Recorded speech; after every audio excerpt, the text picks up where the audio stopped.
Good afternoon, I'm Sean Yao, and this is One News Now. The low pressure area and shear line are continuing to bring heavy rains over some parts of the country.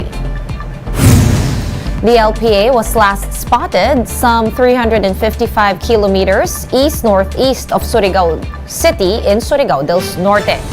Moderate to heavy with at times intense rains are still expected in affected areas that include the Eastern Visayas, the Central Visayas, Zamboanga Peninsula, Northern Mindanao, and Negros Occidental. Light to moderate rains with at time heavy rains should be experienced or expected as well in the Caraga region, in Sorsogon, Albay, Masbate, Lanao del Sur, and the rest of Western Visayas. Meanwhile, the northeast monsoon will bring cloudy skies and rains over parts of Luzon. They will bring rains to Cagayan Valley, Aurora, Quezon, and the rest of Mimaropa. Light rains are expected in Metro Manila and the rest of Luzon. Some cities and provinces have declared class suspensions due to inclement weather triggered by the low pressure area. Today, January 12, local government units have canceled classes in all levels in areas being flashed on your screens right now.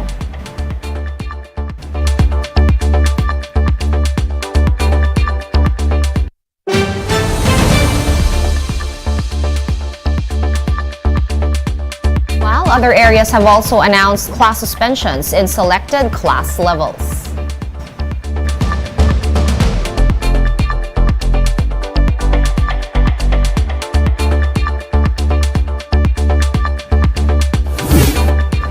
Zamboanga City is now under a state of calamity after widespread flooding brought by the low-pressure area and the shear line. Let's get details from Zamboanga City DRRMO Head Elmir Apolinario.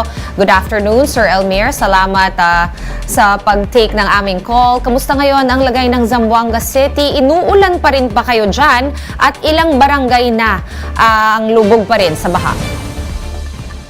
Buenas tardes, Sean. Buenas tardes, Filipinas. As of the moment, we are have a very good weather. Weather is improving.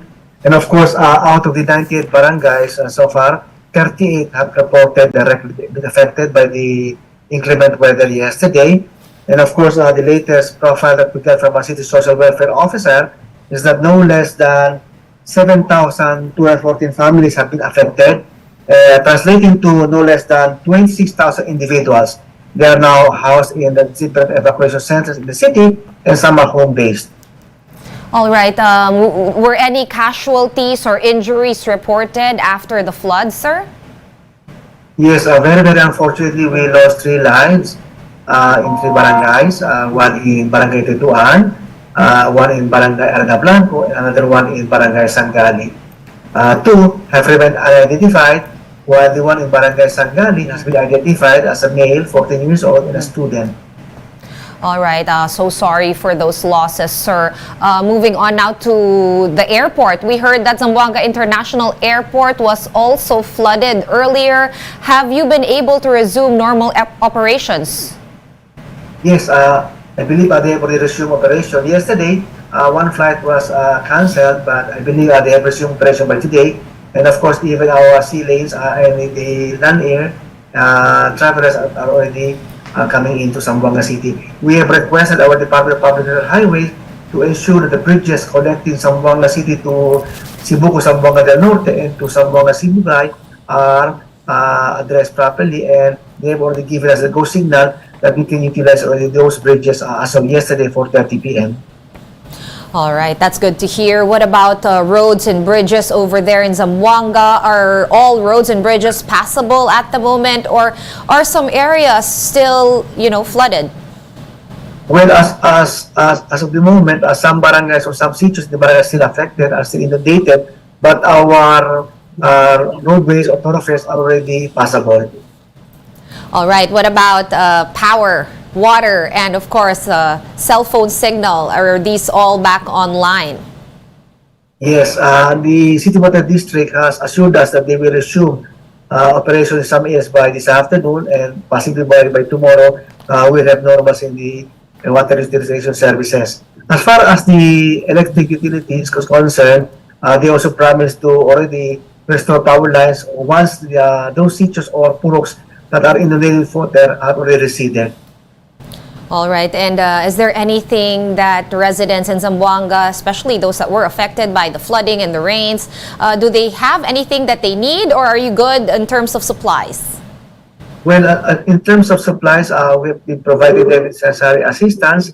Our city social welfare office have been directed by our city mayor, John Delipe, to ensure that the requirements are provided for in the evacuation centers. The needs in terms of medical assistance also provided. Just this morning, our regional director for Department of Health 9, Director Jos Brillante, was in the office. He also made assurance that they will also provide some assistance in terms of medicine, particularly for leptospirosis. Because last October 27, we have more than 150 cases of leptospirosis and we lost 27 lives. So we lost more than what we lost for the drowning or the flooding incident. All right, that's good to hear, and hoping for the best for Zamboanga. Good to hear also that the weather is improving. Thank you for taking our call, Zamboanga CDRRMO head, Mr. Elmir Apolinario. Thank you, sir. One News Now will be back with more stories after this quick break. Keep it here.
You're still watching One News Now. I'm Sean Yao. U.S. President Joe Biden has ordered an investigation into the Federal Aviation Administration system outage, which grounded flights across the USA. This probe comes after the FAA ordered all airlines to pause all domestic departures after its pilot alerting notice-to-air mission system went out on January 11. U.S. transportation officials have yet to identify the cause of the outage, but the White House says there is no evidence of a cyber attack as yet. Aircraft can still land safely, just not take off right now. We don't know what the cause of it is. They expect it to be able to, in a couple hours, they'll have a good sense of the cause, and we'll respond at that time.